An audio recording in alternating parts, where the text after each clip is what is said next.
Hello use welcome to our channel. నేను మీ నరేష్. ఈరోజు December 31, 2024 ఇంకొన్ని గంటల్లో ఎండ్ అయిపోతుంది. చాలామందికి ఎమోషనల్ మూమెంట్స్ ఉంటాయి.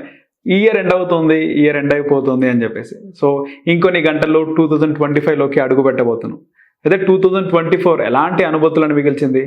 ముఖ్యంగా మంచి అనుభూతులు, అలాగే గుడ్ బ్యాడ్ మెమరీస్ కూడా ఉంటాయి. సో సినీ ఇండస్ట్రీ, ముఖ్యంగా మన తెలుగు సినిమాకి 2024 ఎలాంటి ఇయర్ అనేది ఒకసారి మనం చూసుకుందాం. ముఖ్యంగా 2024 తెలుగు సినిమాకి మంచి ఇయర్ అనే చెప్పుకోవాలి. ఈ ఇయర్లో తెలుగులో ముఖ్యంగా 2 వైకోట్ల సినిమాలు వచ్చాయి. అఫ్ కోర్స్ పుష్ప 2 ఇంకొన్ని రోజుల్లో 2000 మార్క్ని దాటబోతుంది. సో కల్కి 1000+, 1000 crores, అలాగే పుష్ప 2 1000 crores, 2 వైకోట్ల పైన సినిమాలు. దేవర లాంటి 500 కోట్ల సినిమా, అలాగే 350 కోట్లు సాధించింది హనుమాన్ మూవీ. తేజ సజ్జా ఎలాంటి ఎక్స్పెక్టేషన్ లేకుండా వచ్చిన మూవీ 350 కోట్లను కొల్లగొట్టింది. ఇక సర్కారు వారి పాటతో మహేష్ బాబు ఆయన 200 కోట్లు దాటారు ఈ సినిమాలో. ముఖ్యంగా ఈ సినిమా 200 crores కలెక్ట్ చేసింది. సో ముఖ్యంగా సంక్రాంతి బరిలో ఈసారి బాలయ్య, మెగాస్టార్ చిరంజీవి గారు, రామ్ చరణ్ ఇలా అగ్ర హీరోలు ఎవరు లేకపోయినా కూడా ఈసారి 2024 సంక్రాంతి బరిలో వెంకటేష్ గారి సైంధవ్ కానీ, అలాగే కింగ్ నాగార్జున గారి నాసామి రంగా, ఇక మహేష్ బాబు గారి గుంటూరు కారం, ఆ తర్వాత 350 కోట్లు కలెక్ట్ చేసిన హనుమాన్, తేజ సజ్జా, ఈ 4 సినిమాలు. ముఖ్యంగా గుంటూరు కారం మంచి టాక్ తెచ్చుకున్నప్పటికీ కూడా గుంటూరు కారం కంటే హనుమాన్ మూవీ మంచి సక్సెస్ని సాధించింది. ఇక ఇయర్ మధ్యలో చూసుకుంటే మనకు సమ్మర్ అయిపోయిన తర్వాత కల్కి మూవీ వచ్చింది. సో కల్కి మూవీ ఎలా ఉంటుందని చెప్పి చాలా మంది ఎక్స్పెక్ట్ చేస్తున్నారు. 1000 కోట్ల పైన కల్కి మూవీ అయితే కలెక్ట్ చేస్తుంది. ఇక తర్వాత పెద్ద సినిమా దేవర మూవీ వచ్చింది. జూనియర్ ఎన్టీఆర్ కెరీర్లోనే ఒక బిగ్గెస్ట్ ఫిలిం, అంటే ఆయన సోలోగా చేసిన సినిమా బిగ్గెస్ట్ ఫిలిం 500 crores దాటింది. ఇక ఇయర్ ఎండింగ్లో రిలీజ్ అయిన పుష్ప 2 ఇంకా దుమ్ము లేపుతుంది. అక్కడ ఒక సంధ్యా థియేటర్ ఇష్యూ తప్పితే సినిమా వరల్డ్ వైడ్గా అసలు బర్నింగ్ కలెక్షన్స్ని సినిమా అయితే కలెక్ట్ చేస్తుంది. ఇప్పటికీ మనం చూసుకుంటే కనుక ఫస్ట్ డే, అంటే మన ఇండియన్ రికార్డ్లో బాలీవుడ్లో ఇప్పటివరకు కూడా ఏ సినిమా కలెక్ట్ చేయని విధంగా పుష్ప 2 కలెక్ట్ చేసింది. ఫస్ట్ డేనే 86 crores కలెక్ట్ చేసి ముంబై వాళ్ళని, అదే బాలీవుడ్ వాళ్ళని నిద్రపోనీయకుండా చేసింది ఈ యొక్క పుష్ప 2. సో ఒకసారి అందరి హీరోలు సినిమాలు ఏ హీరో ఏ సినిమాలు తీసినాడు, ఏవి సక్సెస్ అయినా ఒకసారి సక్సెస్ అయిన సినిమాల గురించి మనం మాట్లాడుకుంటే కనుక ఇక్కడ ముఖ్యంగా కల్కి మూవీ గురించి చెప్పుకోవాలి. కల్కి మూవీ, ఆ తర్వాత పుష్ప 2 మూవీ నెవర్ ఎండింగ్ రికార్డ్స్ని బ్రేక్ చేసినాయి. ఇక దేవర 500 crores, హనుమాన్ 350 crores, గుంటూరు కారం 200 crores. నాని సరిపోతా శనివారం మూవీ కూడా మంచి కలెక్షన్స్, మంచి హిట్ సాధించింది.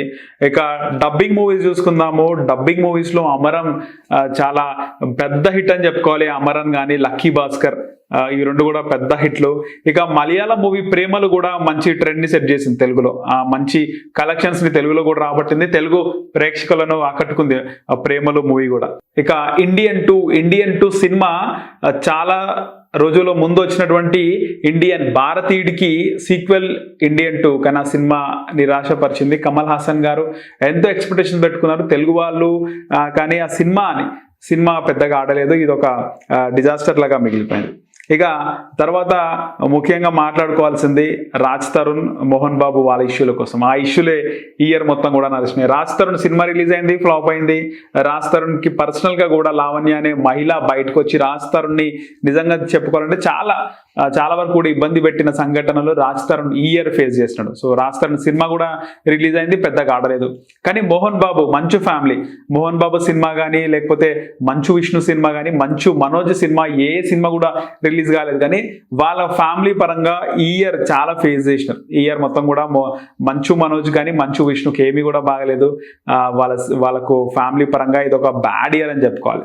ఇక ఆ తర్వాత ఇక్కడ ముఖ్యంగా రవితేజ గారి కోసం మాట్లాడుకోవాలి. రవితేజ గారి 2 సినిమాలు రిలీజ్ అయినాయి, ఈగిల్ కానీ, ఇక ఆ తర్వాత రీసెంట్గా వచ్చిన మిస్టర్ బచ్చన్ కానీ. ఈగల్ మూవీ కూడా అసలు కలెక్షన్స్ చాలా దారుణంగా కలెక్ట్ చేయడం జరిగింది.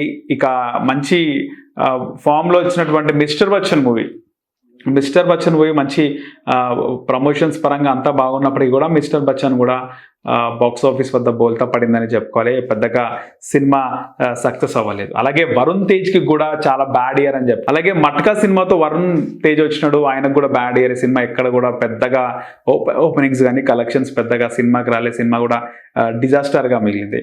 ఆ తర్వాత అల్లరి నరేష్ 2 సినిమాలతో ఇయర్ ఆయన ఎంట్రీ ఇచ్చినారు, 2 సినిమాలు తీసినాడు. 2 సినిమాలు రీసెంట్గా వచ్చిన బచ్చాలమల్లి కూడా పెద్దగా ఆకట్టుకోలేదు. సేమ్ అల్లరి నరేష్ లాగా గోపిచంద్ కూడా, ఆయన కూడా 2 సినిమాలు ఈ ఇయర్ రిలీజ్ అయినాయి గోపిచంద్వి.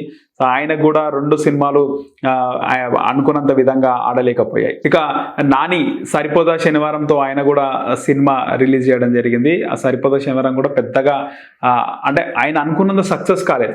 ఒక రేంజ్ ఓకే యావరేజ్గా ఆడిందని చెప్పుకోవాలి. Tillu square, so Siddhu Jonnalagadda Tillu square కూడా సినిమా మంచి అంటే స్టార్టింగ్లో మంచి టాక్ వచ్చినప్పటికీ కూడా కలెక్షన్ పరంగా అనుకున్నంత రీచ్ అవ్వాలి, వాళ్ళ ఎక్స్పెక్టేషన్స్ రీచ్ కాలే కలెక్షన్ల పరంగా. సినిమా అయితే యావరేజ్ హిట్గా నిలిచింది. ఇక కిరణ్ అబ్బవరం కా కూడా మంచి ట్రెండ్ సెట్ చేసింది. కా సినిమా కూడా మంచిగా హిట్ అయింది, మంచి కలెక్షన్స్ వచ్చినాయి. సో ఆయన ఎక్స్పెక్టేషన్స్కి కంటే కొంచెం కూడా ఎక్కువ వచ్చిందని చెప్పుకోవాలి. ముఖ్యంగా మెగా డాటర్ నిహారిక ఆమె ప్రొడ్యూస్ చేసిన కమిటీ కుర్రాలు కూడా మంచి హిట్ని అందుకుంది. కలెక్షన్ల విషయం పక్కకు పెట్టేస్తే కమిటీ కుర్రాలకి మంచి పేరు వచ్చింది. సో సినిమా కూడా ఆడిన రోజులు బాగా ఆడింది. ఇక జూనియర్ ఎన్టీఆర్ బావమర్ది ఆయన అనే మూవీతో వచ్చాడు. నార్నే నితిన్ అనే మూవీతో వచ్చాడు. ఆ మూవీ కూడా బాగానే జనాలని ప్రేక్షకులను ఆకట్టుకుంది. ఇక ముఖ్యంగా మనము మాట్లాడుకోవాలంటే విశ్వక్ సేన్, ఏ హీరో కూడా చేయను అనే సినిమాలు విశ్వక్ సేన్ ప్రతి ఇయర్ చేస్తున్నాడు. ఇయర్ ఆయన 3 సినిమాలు చేసిండు అనుకుంటా. ఒకటి గామి, తర్వాత గ్యాంగ్స్ ఆఫ్ గోదావరి సినిమాలు చేసినాడు. అవి కూడా పెద్దగా హిట్ ఇవ్వలేకపోయాయి విశ్వక్ సేన్కి. ఇక రీసెంట్గా ఇయర్ ఎండింగ్లో ఆయన మెకానిక్ రాకీగా వచ్చినాడు. సినిమా బాగున్నప్పటికీ కూడా ఒక బ్రేక్ అనేది, ఒక హిట్ అనేది, మంచి కలెక్షన్స్ అనేవి రాలేదు. ఇక ఆయన లైలా అనే మూవీతో మళ్ళీ నెక్స్ట్ ఇయర్ రాబోతున్నాడు. సో ఇయర్ 3 మూవీలు చేసిన వ్యక్తి అంటే హీరో, ఒక ఇయర్లో 3 సినిమాలు చేసిన హీరో ఎవరంటే విశ్వక్ సేన్ అని చెప్పుకోవాలి. ఆయన బ్యాక్ టు బ్యాక్ సినిమాలు చేస్తున్నాడు. బ్యాక్ టు బ్యాక్ ఆయన సోషల్ మీడియాలో కానీ మీడియాలో ఎప్పుడు కనబడుతూనే ఉంటున్నాడు విశ్వక్ సేన్. సో అది జరిగింది. ఇక ఈ ఇయర్ చిరంజీవి గారు, బాలకృష్ణ గారి సినిమాలు సంక్రాంతికి వస్తాయి. ఎప్పుడు లాస్ట్ ఇయర్ వాల్తేరు వీరయ్య సినిమా రావడం జరిగింది. అలాగే బాలకృష్ణ గారి సినిమా వీరసింహారెడ్డి కూడా రావడం జరిగింది. ఈసారి 2024లో బాలకృష్ణ గారి సినిమా, చిరంజీవి గారి సినిమాతో మనం చూడలేదు. సో ఇప్పుడు ఈ సంక్రాంతికి గేమ్ చేంజర్తో రామ్ చరణ్ గారు, అలాగే డాకు మహారాజ్తో బాలకృష్ణ గారు వస్తున్నారు సంక్రాంతికి. అలాగే సంక్రాంతికి మేము వస్తున్నాం అని చెప్పేసి వెంకటేష్ గారు కూడా బరిలో ఉన్నారు. సో మొత్తానికి ఈ ఇయర్లో పెద్దగా అంటే మంచి గుర్తింపు తెచ్చుకున్న మంచి బ్రేక్ వచ్చినాయి అంటే ప్రభాస్ గారి కల్కి కానీ, అలాగే పుష్ప 2, దేవర జూనియర్ ఎన్టీఆర్ గారిది.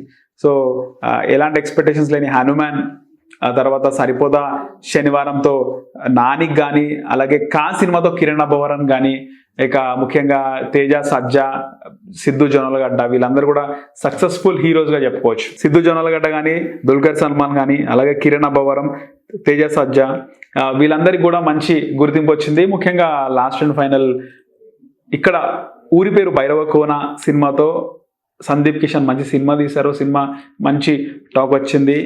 సినిమా కూడా బాగా ఆడింది. కలెక్షన్ల విషయం పక్కకు పెడితే సినిమా ఊరి పేరు భైరవకోన అనే సినిమాని చాలా మంది ప్రేక్షకులు చూశారు.